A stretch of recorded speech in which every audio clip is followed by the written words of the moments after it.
Jānis Sārts is head of NATO's Strategic Communications Centre of Excellence, and he joins us now from the Latvian capital, Riga. Thanks so much for your time today. Can I ask you, how likely do you think it is that Putin will attack the Baltic states? I mean, how imminent is the threat of that attack for Lithuania, Latvia and Estonia? I think at this point it is hard to tell is it imminent or not. But the fact that it is not something that you can rule out, I think, is a given. And therefore, the posture is peace through strength, because from Putin's perspective, weakness invites aggression, strength deters it. But do these physical defences, like we just saw being built in that report, do they really offer much protection? Would they offer much protection when so much of Russia's invasion of Ukraine relies on drones, on glide bombs, on other guided missiles? I don't think it is a total protection. I don't think even there is a plan that it will be everything that is put to stop Russian invasion if that happens. It is more about slowing down, and as we've seen in the battlefields in Ukraine, it has been very, very effective, especially for the ground troops advances, which are the core of the Russian military. Do the Baltic states share the same level of commitment to building up these defences on their borders with Russia? Oh, yes, I think that is where there is clear-cut common commitment. And it's not just from a political or policies. You can also see the level of defense spending going beyond 3% of GDP that reflects that commitment, and also the fact that there is a popular support to these kind of measures, including spending money of it. So I think it is very, very clear there is a consensus in the Baltic states, and to a point, I would argue, also in Finland. Now, much of the build-up of these defence lines is about protecting against a full-scale invasion that might happen in the future. But people say that Putin's hybrid war is already underway.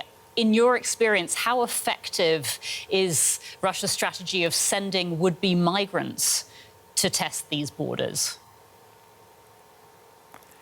Well, it is a rather effective on both fronts, both on kind of overwhelming the support systems for these people that are getting into the EU.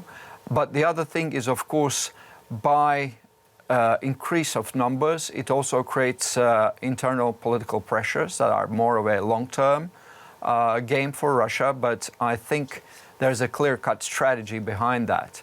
And therefore, kind of having a control system that we can put in place over these is important.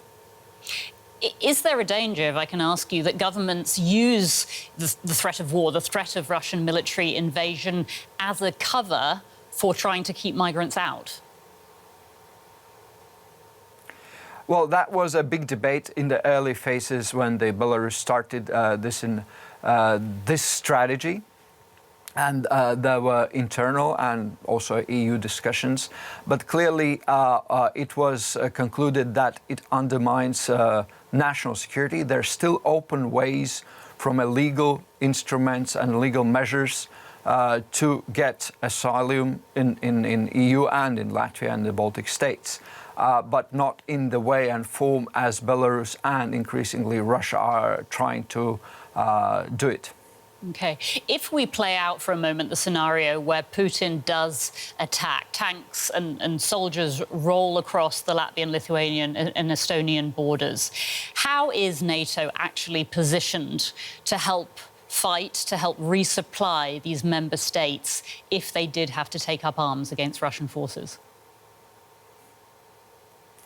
First and foremost, the primary plan is to deter such a scenario. But if that fails, obviously NATO is prepared. As it has been said, NATO territory will be defended from the first centimeter. But of course, that entails the forward-positioned forces of NATO in the 3 Baltic states, also in Poland and other countries. It also entails the rapid reaction forces that are sizable. It entails the ability to do joint air defense for the NATO nations, and that is certainly something that has been put on an extra speed, these developments over the last 2.5 years. Jānis Sārts, head of NATO's Strategic Communications Centre of Excellence. Thank you so much for your time today. We appreciate it. Thank you.